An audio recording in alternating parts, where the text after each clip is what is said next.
March 14, 2023. South side of Chicago, Illinois. A commercial building that had stood since 1958 was undergoing extensive renovation. The structure, a six-story mixed-use building that had housed retail spaces on the ground floor and offices above, had been purchased by a development company planning to convert it into modern apartments. The building's underground parking garage, a relic from an era when underground parking was still a novelty, required significant updates to meet current safety codes and structural standards. Matthew Smith, a construction worker with 15 years of experience in demolition and renovation, was operating a pneumatic jackhammer in the parking garage's lowest level. His task was straightforward: break up sections of the old concrete floor so new drainage systems could be installed and fresh concrete poured. The parking garage had two subterranean levels, and Matthew was working in the deeper of the two, approximately 20 feet below street level. The concrete in most of the garage was standard thickness, 6 to 8 inches, typical for parking structures of that era. Matthew had been breaking through it steadily all morning, the jackhammer doing its work efficiently. But around 11:15 a.m., he encountered a section in the northeast corner of the lower level that was different. The concrete here was significantly thicker, and the jackhammer struggled to penetrate it. Matthew adjusted his position, applied more pressure, and continued working. The concrete was unusually dense and deep. 1 foot down, 2 feet, 3 feet. This wasn't normal. Standard parking garage floors didn't require concrete this thick. Matthew called over his supervisor, Carlos Martinez, to examine the anomaly.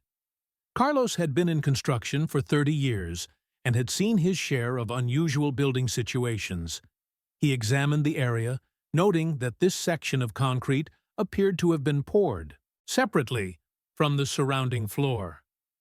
The edges where this thick section met the regular floor showed clear demarcation, suggesting this wasn't original construction, but rather a later modification or repair.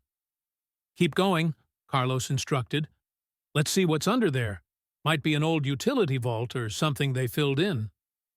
Matthew resumed work with the jackhammer.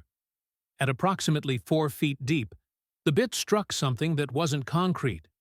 There was a metallic clang, a sound, distinctly different from concrete breaking.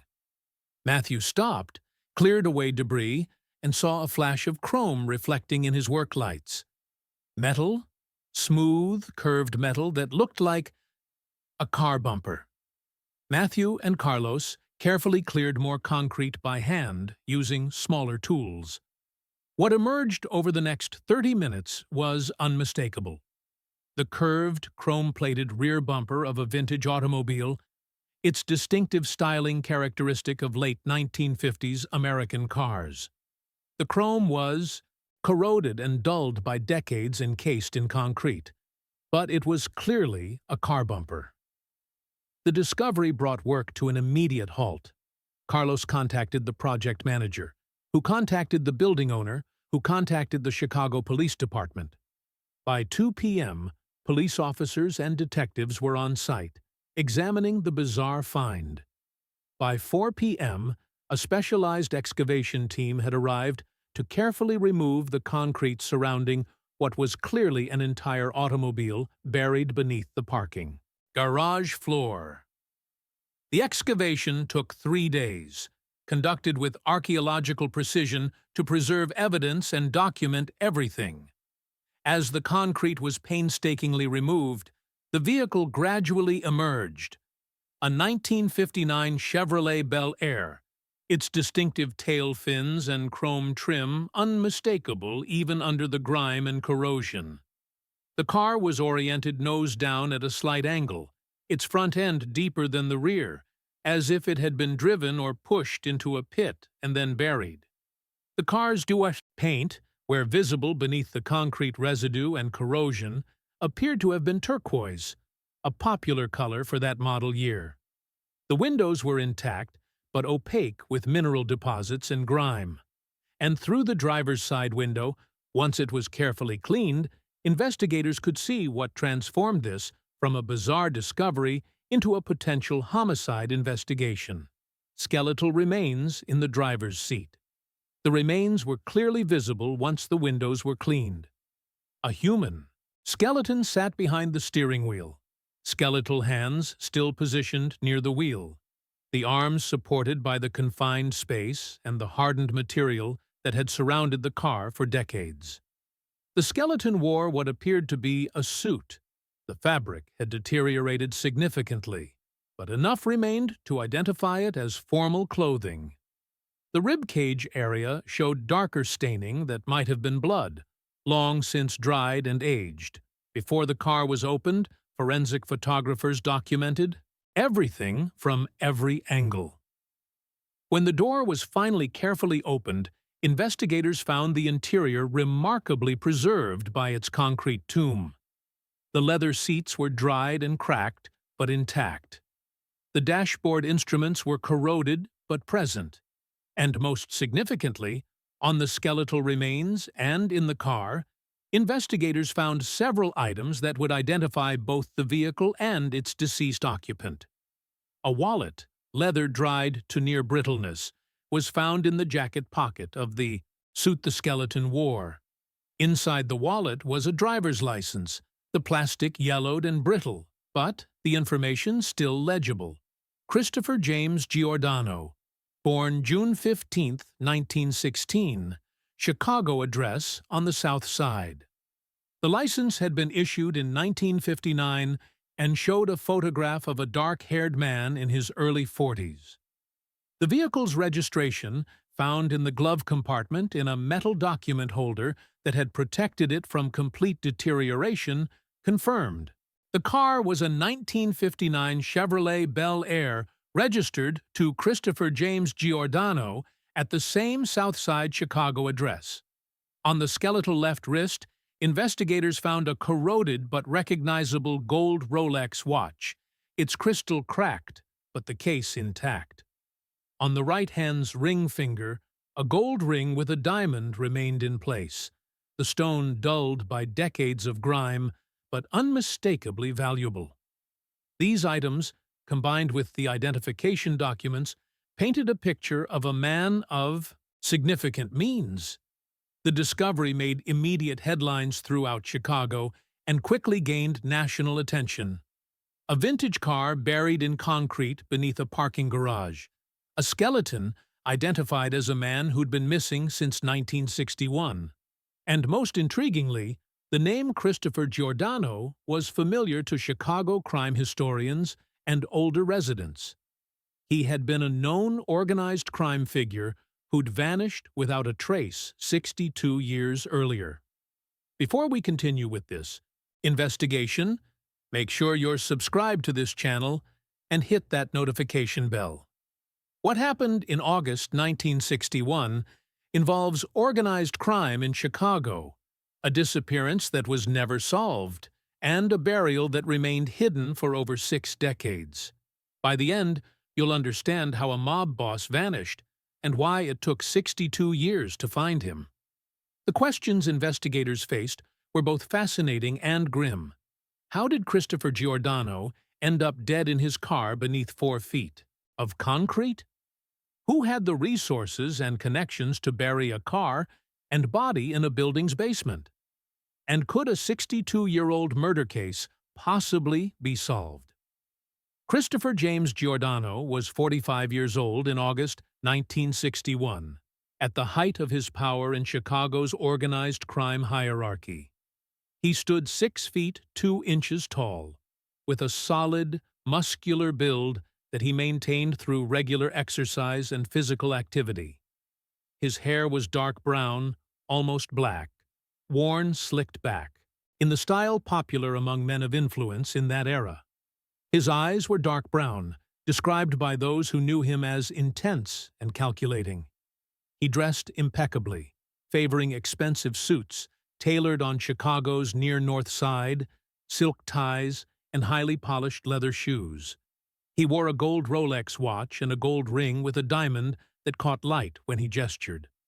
Christopher had been born in June 1916 in Chicago's Little Italy neighborhood on the near West Side, the son of Italian immigrants who'd arrived in America in the early 1900s. His father, Antonio Giordano, worked in construction. His mother, Maria, raised Christopher and his three siblings in a crowded apartment where Italian was spoken as often as English. Growing up in Little Italy in the 1920s and 30s meant Christopher came of age during Prohibition and the golden era of Chicago organized crime. The neighborhood was controlled by mob families, and young men had essentially two paths: legitimate work for low wages or involvement in the lucrative criminal enterprises that dominated the area.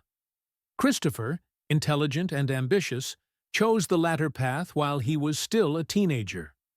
By age 18, Christopher was running numbers, operating illegal gambling operations for one of the neighborhood's mob crews. He demonstrated aptitude for the work. He was good with numbers, reliable with money, and understood the importance of keeping accurate records and maintaining good relationships with customers. More importantly, he showed he could be trusted, a crucial quality in an organization where betrayal meant death. Through his 20s, Christopher rose steadily through the ranks of Chicago's organized crime structure. He moved from running numbers to managing larger gambling operations, then expanded into loan sharking, providing high-interest loans to people who couldn't borrow from legitimate sources. By his early 30s, he controlled a significant territory on Chicago's South Side, overseeing gambling, loan sharking, and protection rackets that generated substantial revenue. In 1941, at age 25, Christopher married Margaret Russo, the daughter of another Italian family in the neighborhood. Their marriage was partly romantic, partly strategic. Margaret's family had their own connections in Chicago's underworld, and the union strengthened Christopher's position. They had two children, a son, Anthony, born in 1942, and a daughter, Maria, born in 1945. Christopher maintained a careful duality in his life. To his family and in his neighborhood, he was a legitimate businessman who owned a restaurant and invested in real estate. He attended church on Sundays with Margaret and the children. He supported local charities and community organizations. He was seen as a successful Italian-American who'd achieved prosperity through hard work and business acumen.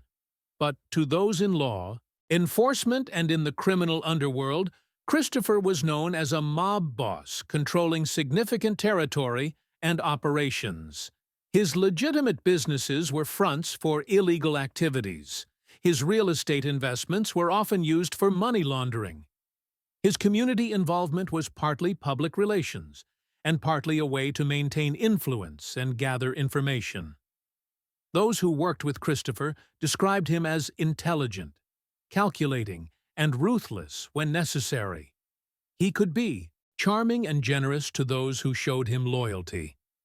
He remembered birthdays, attended weddings and funerals, helped families in his territory with financial problems.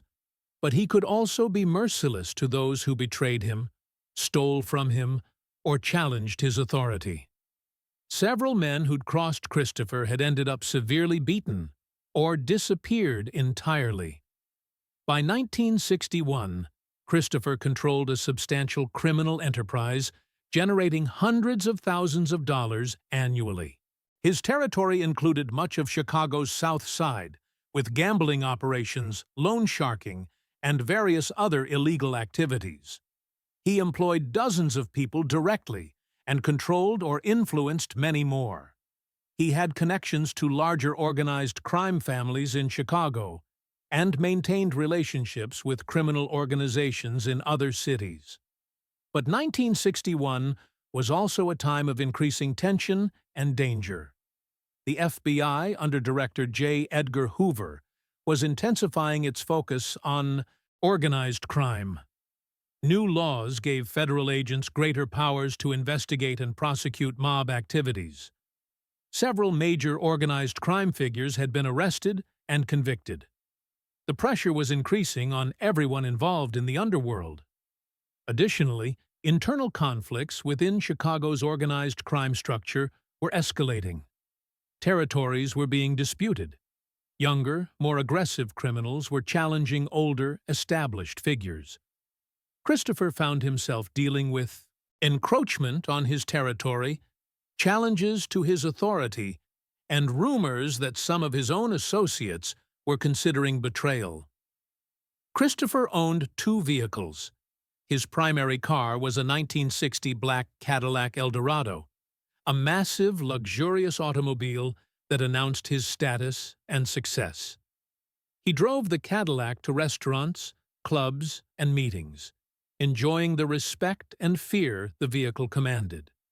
But Christopher also owned a 1959 Chevrolet Bel Air in turquoise, a color officially called frost blue by Chevrolet.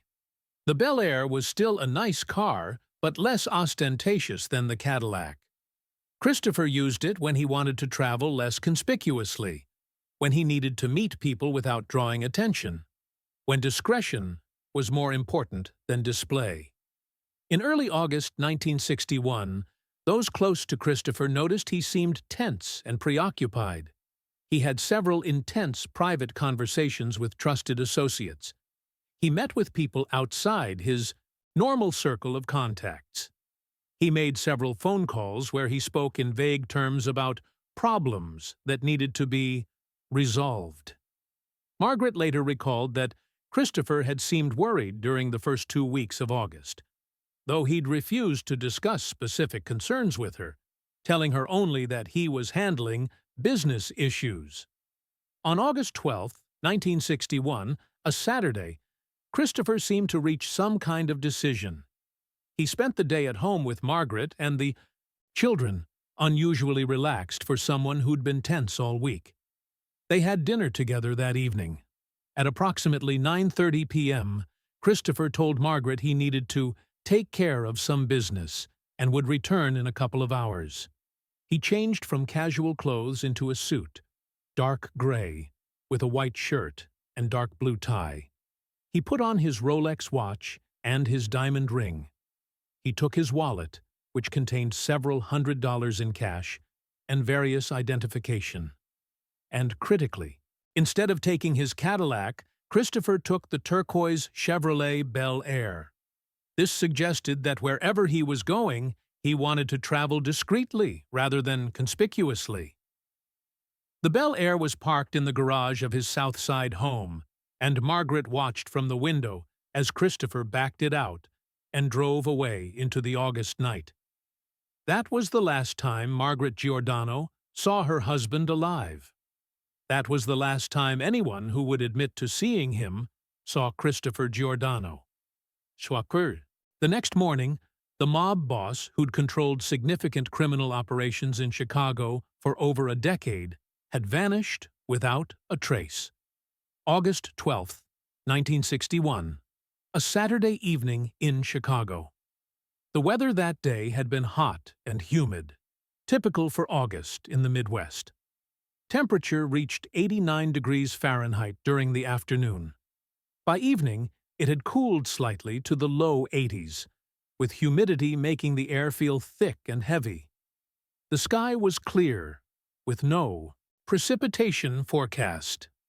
It was a normal summer evening in Chicago, with people on their porches trying to catch any breeze, children playing in the streets until dark, families gathering for dinner. Christopher Giordano spent most of Saturday at his home on the South Side. His home was a substantial 2-story brick house on a tree-lined street in a neighborhood where many successful Italian-American families lived. The house had been purchased in 1952 as Christopher's criminal enterprises became increasingly profitable. It was a visible symbol of his success, properly maintained with a well-kept lawn and garden that Margaret took pride in. Christopher's teenage children were present that Saturday. Anthony, 19 years old, was home from his first year at college, where he was studying business. Maria, 16 years old, was entering her junior year of high school. The family dynamic that day was reportedly normal. Christopher seemed relaxed, more so than he'd been during the previous week. He played cards with Anthony in the afternoon. He helped Maria with some homework she was completing before the fall semester began. He had dinner with the family, Margaret's homemade pasta, a family favorite. Around 9 p.m., Christopher went upstairs and changed clothes. He'd been wearing casual summer clothes, slacks and a short-sleeve shirt, but now he put on a suit. This wasn't entirely unusual. Christopher often conducted business in the evenings and always dressed formally for business meetings, even when they were with criminal associates. Appearance mattered in his world. Respect was signaled through proper dress and behavior. When Christopher came downstairs around 9:25 p.m., Margaret asked where he was going. Christopher's response was vague but not alarming. "Just need to take care of something. Business. I'll be back in a couple hours." He kissed Margaret on the cheek, called goodbye to his children, and went out through the kitchen door. That led to the attached garage. Margaret watched from the kitchen window as Christopher started the Chevrolet Bel Air and backed it out of the garage. She noticed he'd taken the Bel Air instead of the Cadillac, which suggested to her that he was meeting someone where he didn't want to draw attention. The Cadillac was conspicuous. The Bel Air was just another car on Chicago streets. Christopher drove away from his home at approximately 9:30 p.m. A neighbor, Henry Benedetto, who lived 3 houses down, was outside watering his lawn and saw Christopher drive past. Henry later told police that Christopher waved at him, that Christopher appeared normal and unhurried. Henry noted the time because his watch showed 9:45 p.m., and he'd been watering his lawn for about 15 minutes, putting Christopher's departure at around 9:30 p.m. That was the last confirmed sighting of Christopher Giordano by anyone who would speak to authorities. He drove away in his turquoise Chevrolet Bel Air and vanished. Margaret expected Christopher home by midnight. When he hadn't returned by 12:30 a.m., she became concerned, but not yet alarmed. Christopher sometimes stayed out later than expected if business discussions ran long. By 1:30 a.m., she was worried enough to make a phone call. She called Frank Romano, one of Christopher's closest associates, at his home. Frank, awakened by the late call, told Margaret he hadn't seen Christopher that evening and didn't know where he was. His tone suggested genuine surprise and concern.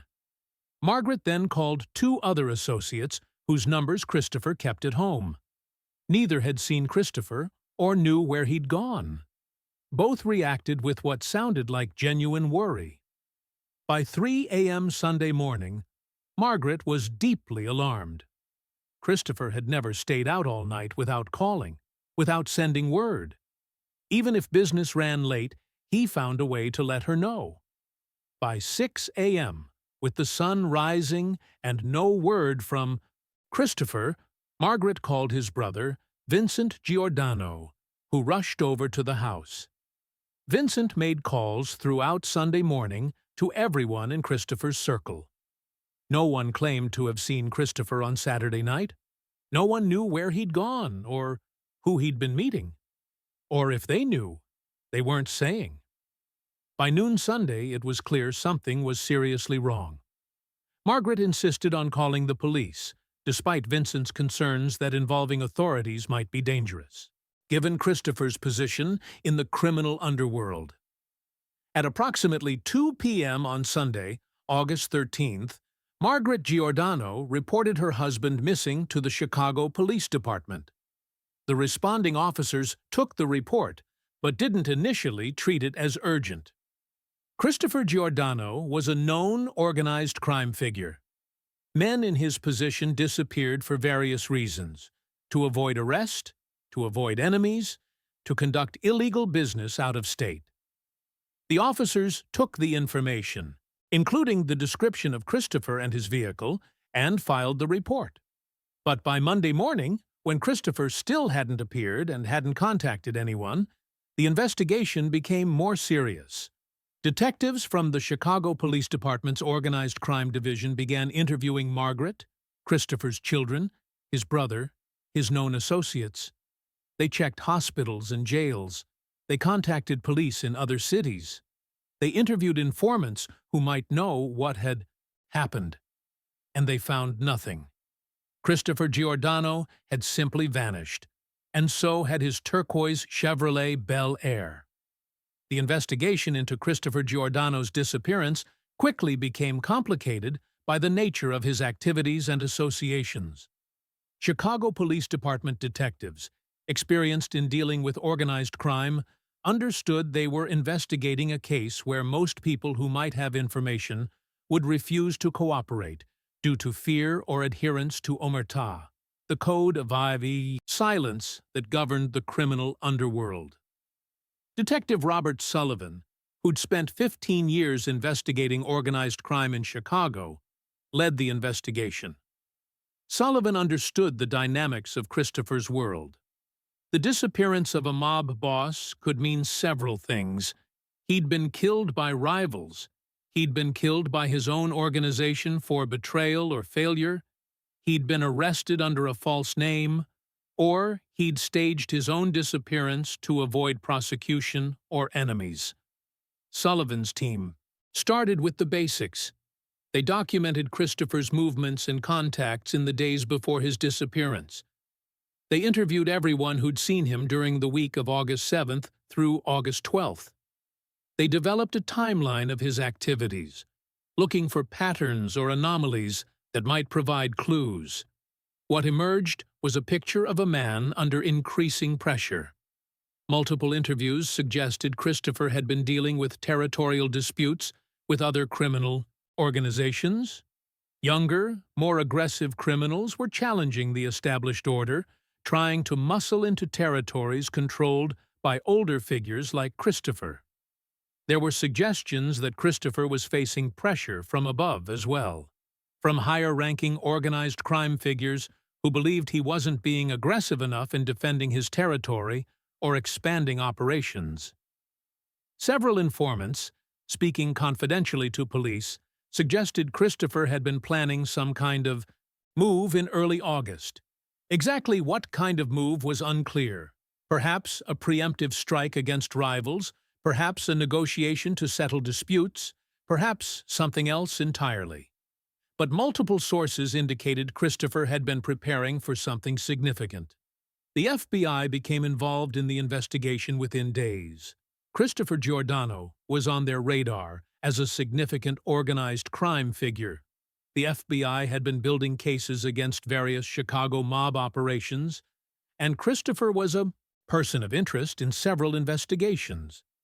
FBI agents interviewed the same people Chicago police had interviewed, cross-checked information, and applied federal resources to the search. Both police and FBI investigated several specific theories. Theory 1. Christopher was killed by rival criminal organizations. In 1961, Chicago's criminal underworld was experiencing significant tension as younger, more violent criminals challenged established figures. Several informants suggested that Christopher had been targeted by rivals who wanted to take over his territory. This theory was plausible, but investigators found no physical evidence, no witnesses to any violence, no indication of where such a killing might have occurred. Theory 2. Christopher was killed by his own organization. Sometimes mob bosses were eliminated by their own people when they were seen as weak, when they became legal liabilities, or when someone wanted to take their position. Investigators explored whether Christopher's associates might have turned on him. Again, the theory was plausible, but no evidence emerged. Christopher's closest associates appeared genuinely surprised by his disappearance and concerned about what had happened. Theory 3. Christopher staged his own disappearance. Perhaps he'd learned of impending federal indictments. Perhaps he owed money he couldn't pay. Perhaps he wanted to escape his life and start over elsewhere. Investigators checked his finances, looking for signs he'd been moving money in preparation for flight. They found nothing. His bank accounts were intact. His legitimate businesses continued operating. There was no indication he'd been preparing to disappear. Theory 4. Christopher was arrested under a false name or was killed in an unrelated incident and not identified. Police checked arrest records and unidentified bodies found in Chicago and surrounding areas in August 1961 and the months following. No matches were found. The search for Christopher's turquoise Chevrolet Bel Air was equally fruitless. The car's license plate number and description were distributed to police departments across the Midwest and nationally. The car was distinctive enough that it should have been noticed if it were being driven or abandoned somewhere visible. But no sightings were reported. The Bel Air had vanished as completely as its owner. Investigators explored whether the car had been destroyed. Chop shops, illegal. Operations that dismantled stolen cars for parts were questioned. Salvage yards were checked. The Chicago River and surrounding waterways were considered as possible dumping sites, though searching them thoroughly would have been impossible with 1961 technology. Nothing was found. By September 1961, 1 month after Christopher's disappearance, the investigation had essentially stalled. Despite hundreds of interviews, despite FBI resources, despite checking every lead and theory, investigators had found no trace of Christopher Giordano or his vehicle. No body, no car, no witnesses to whatever had happened on Saturday night, August 12th. Margaret Giordano and her children lived in agonizing uncertainty. Was Christopher dead? Was he being held somewhere? Had he abandoned them? Not knowing was, in some ways, worse than knowing the worst. Margaret couldn't move forward with her life. She couldn't mourn or heal because she had no confirmation of death. She existed in a state of suspended grief. By 1968, 7 years after Christopher's disappearance, Margaret petitioned the court to have her husband declared legally dead. Illinois law at the time required 7 years of absence before a person could be presumed dead without evidence of death. This was necessary for practical reasons: to access life insurance, to manage his estate, to move forward financially and legally. The court granted the petition. Christopher James Giordano was officially declared deceased as of August 12, 1961. But legally dead didn't mean found. Margaret and her children still had no answers about what had happened. Where was Christopher's body? How had he died? Who was responsible? These questions haunted the family for years. Anthony, Christopher's son, reportedly spent years trying to find answers, quietly asking questions in the criminal underworld, investigating on his own. He found nothing. The case remained officially open, but inactive. Detective Sullivan retired in 1975, 14 years after Christopher's disappearance, without ever solving the case. It remained one of his professional regrets. Other detectives reviewed the case periodically when new information surfaced or when technological advances suggested new investigative approaches. But nothing ever led to answers. By the 1980s and 90s, as the people who'd known Christopher aged and died, the case became more historical, curiosity than active investigation. Christopher Giordano became a footnote in Chicago organized crime history. The mob boss who'd vanished without a trace in 1961. Never found, never explained. The building where Christopher's turquoise Bel Air was buried continued operating through these decades. The ground-level retail and upper-floor offices changed tenants multiple times. The underground parking garage served customers and tenants without anyone suspecting that beneath several Feet of concrete in the northeast corner of the lower level lay a vintage automobile containing human remains, and there it stayed, hidden perfectly, for 62 years. The 62 years between Christopher Giordano's disappearance in August 1961 and the discovery of his remains in March 2023 saw Chicago transform in ways Christopher would never have imagined. The city's organized crime structure that had dominated the early 1960s gradually declined, under federal prosecution and changing social conditions. The neighborhoods where Christopher had operated changed demographically and economically. The building where his body lay hidden changed purposes and ownership multiple times. Margaret Giordano never remarried. She raised Anthony and Maria through their teenage years and into adulthood, always carrying the pain of not knowing what had happened to her husband. She told her children stories about Christopher, selective stories that focused on his role as a father and provider, while omitting the criminal activities that had defined much of his life. She maintained that whatever Christopher had been involved in, he'd loved his family and wouldn't have abandoned them voluntarily. Margaret died in 1998 at age 76, 37 years after Christopher's disappearance, without ever learning what had happened to him. Her death certificate listed her as a widow, though technically her husband's fate remained unknown. She was buried in a Chicago cemetery in a plot that had space reserved for Christopher, though that space remained empty.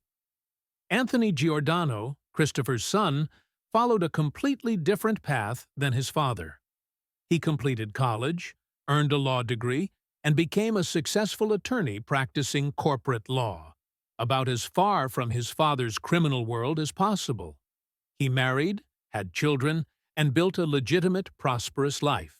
But he never stopped wondering what had happened to Tuaitu, his father. Even into his 70s, Anthony would occasionally research the disappearance, reading old newspaper articles, reviewing police reports that had become public record, asking questions of people who'd known Christopher. He found no answers. Maria Giordano married and moved to California in the 1970s, creating physical and emotional distance from her father's mysterious disappearance and the dark history it represented.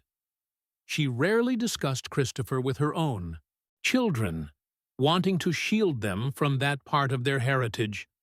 To Maria's children, their grandfather was a historical mystery, a story about someone they'd never known who'd vanished in 1961. The building at the center of this story, the commercial structure built in 1958 with an underground parking garage, continued operating throughout these decades with various purposes. The ground floor retail spaces housed a succession of businesses: a grocery store in the EIU 60s, a furniture store in the 70s, various shops and offices in subsequent decades. The upper floors remained office space, housing insurance agencies, accounting firms, small businesses. The underground parking garage served customers and tenants without incident. Cars entered and exited daily. The concrete floor, including the suspiciously thick section in the northeast corner of the lower level, bore the weight of thousands of vehicles over 6 decades. Paint was applied to mark parking spaces. Minor repairs were made to lighting and drainage systems, but no one ever questioned why one section of floor was significantly thicker than the rest. It was just how the building was constructed. The construction of that unusually thick section of concrete had occurred in August 1961, according to building records that would later be examined. The records showed that additional concrete work had been performed in the lower parking level during the second week of August 1961. The work had been billed as structural reinforcement and repair of foundation issues. The construction company that performed the work, Castellano Brothers Construction, had connections to organized crime figures in Chicago during that era, though this wasn't unusual in Chicago construction at the time. Many legitimate construction companies had relationships with or were controlled by criminal organizations. The records didn't specify exactly what the additional concrete work entailed or why it was necessary. They simply documented that concrete had been poured, that the work had been completed over 2 days, and that payment had been made. The work had apparently been done at night when the building was closed and the parking garage empty. No one questioned this at the time. Night work was common in construction to avoid disrupting business operations. What those records documented, though no one would understand this until 62 years later, was the burial of Christopher Giordano. Somehow, someone with access to the building and connections to a construction company had arranged for Christopher's car, with his body inside, to be placed in a pit dug in the parking garage floor, and then for that pit to be filled with concrete. The thickness of the concrete, approximately 4 feet, ensured the car would never be accidentally discovered through normal maintenance or repairs. It was a nearly perfect hiding place. Unlike burying a body in the koipi, ground, where decomposition creates gases that might cause soil settling or where animals might disturb the site, encasing a car and body in concrete created a permanent, sealed tomb. The concrete protected the car and remains from environmental factors. The location, inside a building, beneath a floor that supported regular traffic, meant the site would never be excavated unless the building itself was demolished or extensively renovated. For 62 years, the secret remained hidden.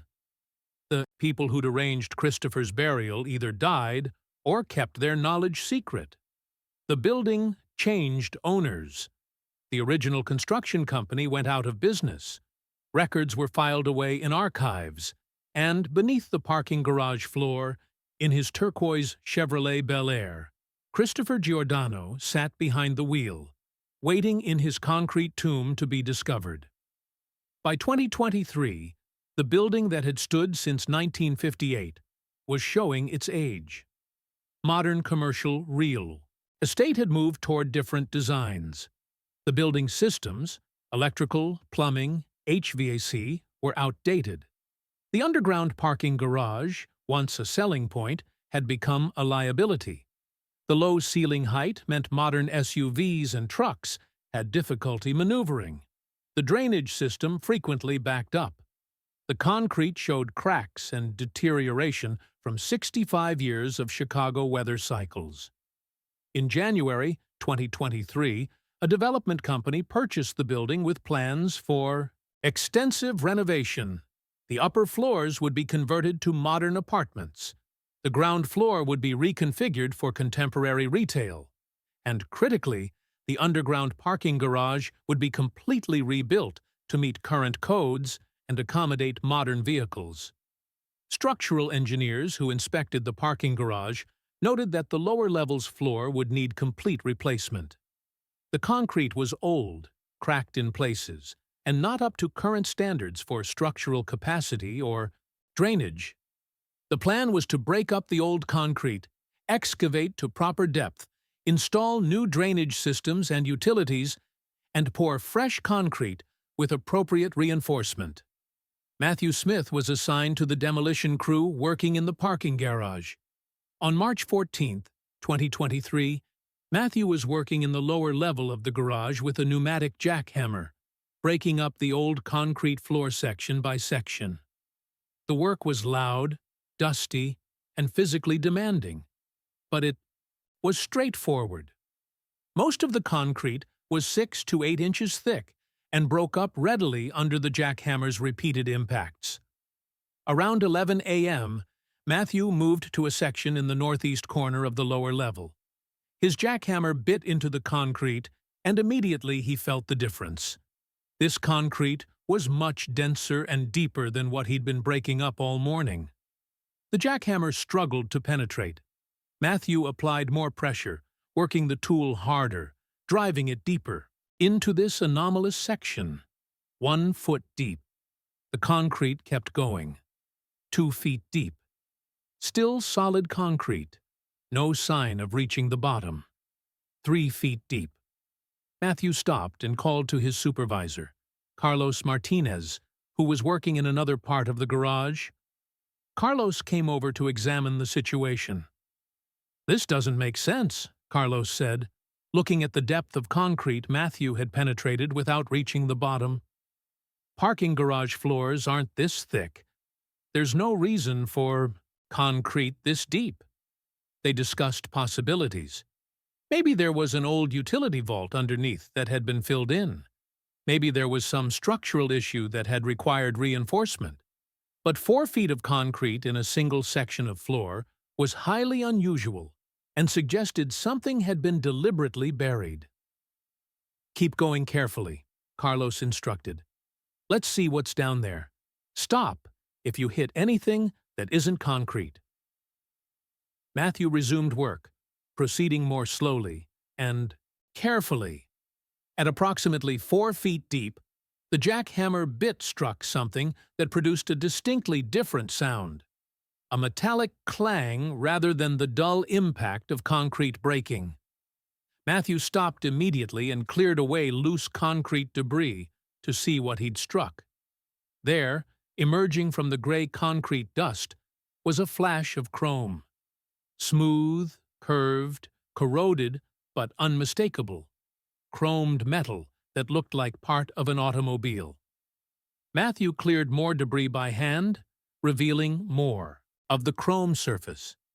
It was curved in the distinctive shape of a car bumper, the styling characteristic of American cars from the late 1950s or early 1960s. Matthew immediately called Carlos over. Both men stared at the chrome bumper emerging from concrete 4 feet deep beneath a parking garage floor, built in 1958. The implications were disturbing. This car hadn't been accidentally buried. Someone had deliberately entombed it in concrete. Carlos made the decision to stop work immediately and contact authorities. By noon, Chicago Police Department officers were on site. By 2 p.m., detectives from the department's cold case unit had arrived and were examining the discovery.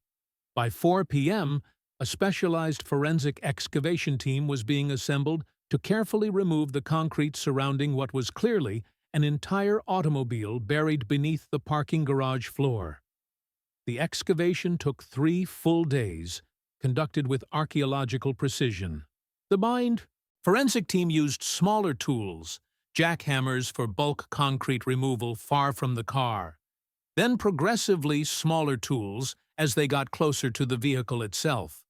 Concrete saws were used to cut blocks that could be lifted away. Near the car, hand tools chipped away concrete carefully to avoid damaging potential evidence. As the concrete was removed, the full extent of the burial became apparent. The car had been positioned in a pit approximately 12 feet long, 8 feet wide, and 6 feet deep. The vehicle was oriented nose down at about a 30-degree angle, front end lower than rear. The pit had been dug into the subsoil beneath the original parking garage floor, then the car had been placed or driven into it. Then the entire pit had been filled with concrete to a level approximately 4 feet above the car's roof. This concrete had been poured flush with the surrounding parking garage floor, creating a level surface that showed no obvious indication of what lay beneath. By the end of day 2 of excavation, the car's basic outline was visible. The distinctive tail fins and rear styling identified it as a 1959 Chevrolet Bel Air. The rear chrome bumper was intact, though heavily corroded. The taillights, with their distinctive stacked lens design, were still in place, though the red lenses were opaque with mineral deposits from decades encased in concrete. On day 3, enough concrete had been removed to access the car's windows and doors. The windows were intact, but completely opaque with grime, mineral deposits, and corrosion. Forensic technicians carefully cleaned a section of the driver's side window, creating a clear area about 6 inches in diameter through which they could see into the vehicle's interior. What they saw confirmed this was far more than a bizarre disposal of an old car. Inside the vehicle, illuminated by flashlights shining through the cleaned window, a human skeleton sat in the driver's seat. The skeleton was positioned, as if the person had died while sitting behind the wheel. The skeletal arms rested near the steering wheel, the confined space of the vehicle, and the surrounding concrete having prevented significant displacement of the remains over the decades. The skull was tilted slightly forward. The skeleton wore clothing. The fabric had deteriorated significantly after 62 years, but enough remained to identify it as a suit. The suit jacket hung loosely on the skeletal frame, dark fabric that might once have been gray or dark blue. Before any doors were opened, forensic photographers spent hours documenting the scene through the windows from every possible angle. High-resolution photographs captured the interior of the car, the position of the remains, the condition of everything visible through the glass. This documentation was crucial because opening the car would inevitably disturb the scene. The car's interior showed the effects of 62 years sealed in a concrete tomb. The leather, seats were dried and cracked but structurally intact. The dashboard was corroded, with chrome trim tarnished and gauges opaque with corrosion. But remarkably, the sealed environment created by the concrete encasement had protected the interior from the extreme deterioration that would have occurred if the car had been buried in soil or submerged in water. On March 17th, day 4 of the excavation, forensic technicians carefully opened the driver's side door. The hinges were corroded and stiff but functional. The door opened to reveal the interior and its grim contents in full detail. The skeletal remains were largely complete, held in a proximate position by the seatbelt that was still fastened across the skeletal torso. The skull showed what appeared to be a circular hole approximately 1 inch in diameter in the left temple area, consistent with a bullet entry wound. A second bullet wound was visible in the upper left chest area, where a rib showed clear damage from a high projectile impact. The rib cage showed dark staining on several bones, likely from blood that had soaked into the fabric and leather, dried, and left mineral residue on the bone beneath. The suit the skeleton wore was identifiable as a man's business suit from the early 1960s. The jacket, shirt, and trousers had all deteriorated, but enough remained to see they'd once been quality garments. The leather belt was intact, buckled at the waist. On the skeletal feet were the remains of leather dress shoes. On the left wrist, a gold Rolex watch, corroded but recognizable. On the right hand, a gold ring with a diamond still in place. Most significantly, in the jacket pocket, forensic technicians found a wallet. The wallet was leather, dried to near brittleness but intact. Opening it carefully, they found several items that had survived 62 years. A driver's license protected by a yellowed plastic sleeve, several credit cards whose plastic had become brittle, and approximately $300 in cash. The paper currency darkened and fragile but recognizable. The driver's license bore a photograph of a dark-haired man in his early 40s and information identifying him as Christopher James Giordano, born June 15, 1916, with a Chicago South Side address. The license had been issued in 1959 and was valid through 1963. It would have expired 2 years after Christopher disappeared. In the car's glove compartment, investigators found the vehicle registration in a metal document holder that had protected it from deterioration.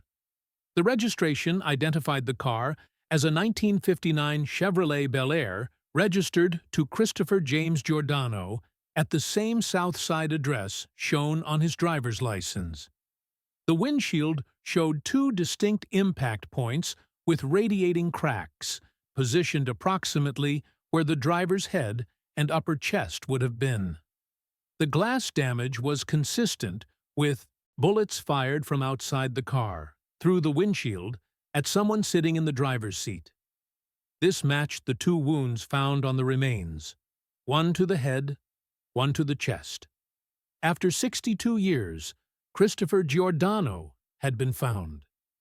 He was exactly where he'd been since August 1961, in his beloved turquoise Chevrolet Bel Air, buried beneath 4 feet of concrete in a building's underground parking garage. The discovery of Christopher Giordano's remains sparked immediate, intense investigation by Chicago Police Department's Cold Case Unit, working with forensic specialists and crime historians. After 62 years, solving the murder would be extraordinarily difficult, but understanding what had happened was possible through examination of the physical evidence and historical context. The forensic examination of the skeletal remains provided clear cause of death despite the passage of 6 decades. The skull showed a circular defect in the left temple area, approximately 1 inch in diameter, with radiating fracture lines extending from the defect, classic characteristics of a bullet entry wound.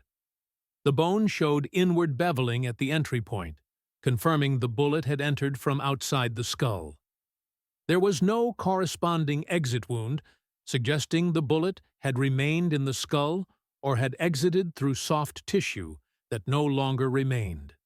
A second wound was documented in the upper left chest, where a rib showed clear evidence of bullet impact. This shot had likely struck the heart or major blood vessels based on the staining patterns on the skeletal remains and the interior of the vehicle. The windshield damage corroborated these findings. 2 impact points in the glass, positioned approximately where the driver's head and chest would have been, showed the distinctive patterns of bullets striking laminated safety glass. The fact that the windshield had held together despite being shot through, a characteristic of laminated safety glass designed to remain intact even when broken, had preserved this crucial evidence. The forensic conclusion was clear. Christopher Giordano had been shot twice while sitting in the driver's seat of his car, once in the chest and once in the head. The shooting had occurred through the windshield, meaning the shooter had been in front of the car. Either wound could have been fatal. Death would have been rapid, if not instantaneous. The forensic team also examined the car itself for additional evidence. The turquoise paint, though faded and corroded, was confirmed as frost blue, a factory color option for 1959 Chevrolet Bel Airs. The vehicle identification number confirmed it was indeed the car registered to Christopher Giordano. The odometer showed 43,217 miles, reasonable for a 2-year-old car in 1961. Examining building records from 1961 provided crucial context. Records archived by the city showed that additional concrete work had been performed in the building's lower parking level during the week of August 14th through August 18th, 1961, just days after Christopher disappeared on August 12th. The work permit had been issued to Castellano Brothers Construction, a firm that historical research showed had connections to organized crime figures in Chicago during that era. The permit described the work as structural reinforcement and foundation repair, but provided no detailed specifications. The work had been billed at approximately $3,000, significant money in 1961, and had been paid in cash according to the archived invoice.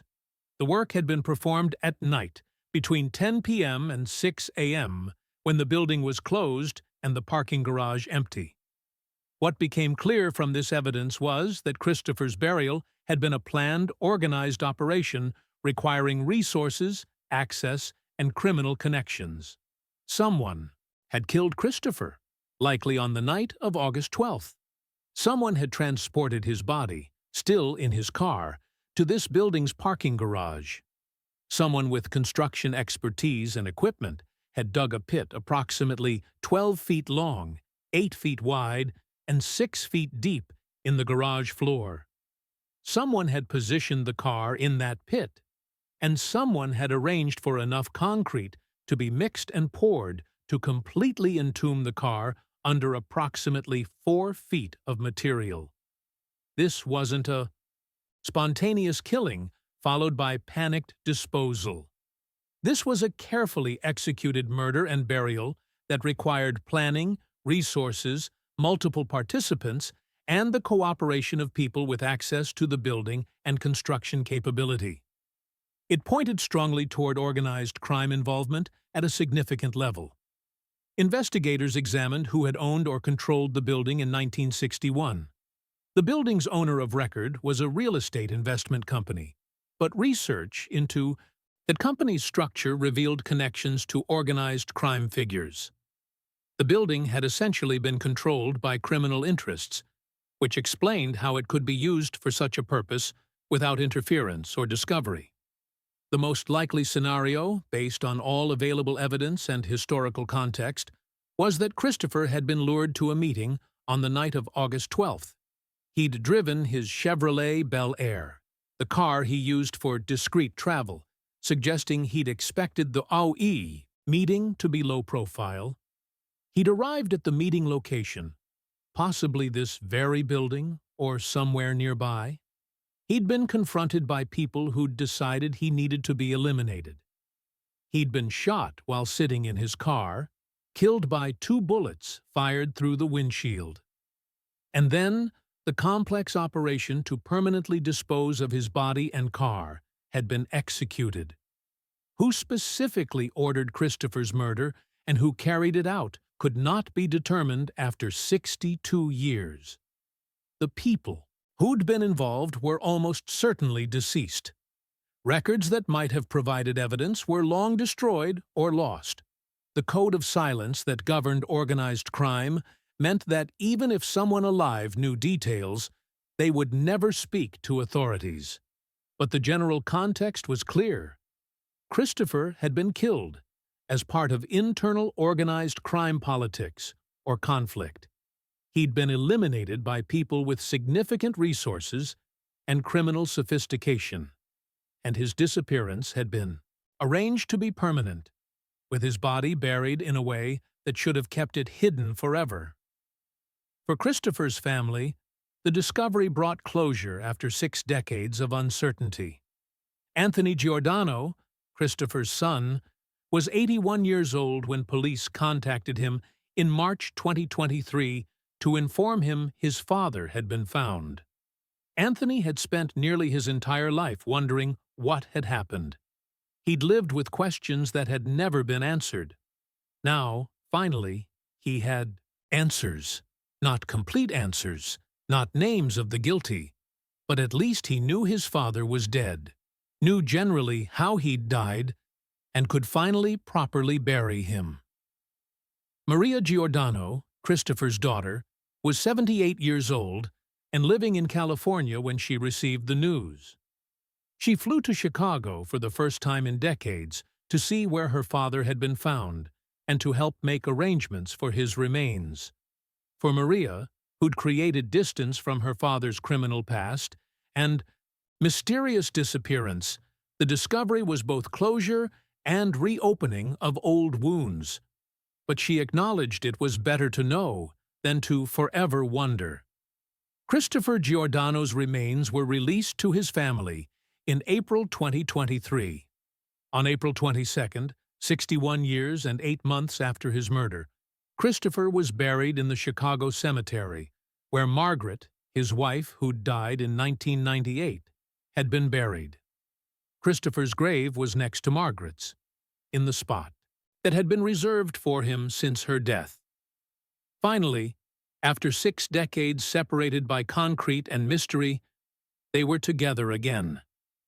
The gravestone erected for Christopher acknowledged both his life and the strange circumstances of his death. Christopher James Giordano, 1916–1961, found after 62 years, finally at rest. The 1959 Chevrolet Bel Air that had been Christopher's tomb was carefully extracted from the concrete and removed to a police facility. After forensic examination was complete, the car was preserved as a historical artifact, a tangible piece of Chicago's dark organized crime history. Several museums expressed interest in displaying it as part of exhibits on Chicago crime history. The building where Christopher had been buried continued its renovation. The parking garage was completely rebuilt with new concrete, new systems, new design. The spot where Christopher's car had been entombed for 62 years became just another section of parking. Garage floor, indistinguishable from the rest, holding no indication of the secret it had kept for 6 decades. So what really happened to Christopher Giordano on August 12, 1961?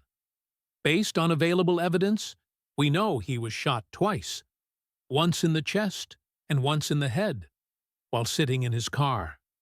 We know his body and car were buried in concrete in a sophisticated operation that required resources and criminal connections. We know his burial was intended to be permanent and had nearly succeeded in remaining undiscovered. What we cannot know with certainty is who ordered his death, who carried it out, why that particular Saturday night was chosen, or what specific conflicts or circumstances led to the decision to eliminate him. Those details died with the people involved or remain locked in secrets that will never be revealed. Christopher Giordano's story reminds us that even in an era before modern forensic technology, even with sophisticated planning and execution, even with concrete burials intended to hide secrets forever, sometimes the truth eventually emerges. That buildings change purposes and undergo renovations that can reveal what they've hidden. That mysteries that seem permanent can be solved by accident when a construction worker's jackhammer breaks through concrete that was never supposed to be disturbed. After 62 years, Christopher Giordano came home. His family finally had answers. His grave is finally occupied. The mob boss, who vanished on a summer night in 1961, who spent 6 decades buried beneath a parking garage floor in his turquoise Chevrolet Bel Air, has been found and laid to rest. The concrete that was meant to hide him forever eventually gave up its secret, and Chicago's dark history gave up one more of its buried truths. Rest in peace, Christopher James Giordano. Your long journey from that August night in 1961 to your proper burial in 2023 is finally complete. The concrete tomb that held you for 62 years has released you. Your family knows what happened, and you're finally where you should have been all along, next to your wife, in a marked grave, with your name and story known.